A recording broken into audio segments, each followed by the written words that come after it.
আসসালামু আলাইকুম বন্ধুরা, কেমন আছেন সবাই?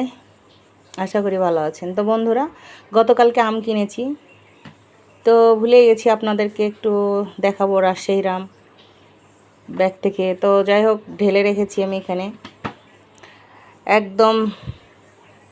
এখানে প্রায় 10 কেজির মতো আম আছে বন্ধুরা। আম জিনিসটা অনেক ভারী, আপনারা অবশ্যই জানেন। তো এই যে বন্ধুরা, টাটকা গাছ থেকে একদম পেড়ে এনেছে আম, সে আম কিনে নিয়েছি। সুন্দর আমগুলো, বড় বড় আছে।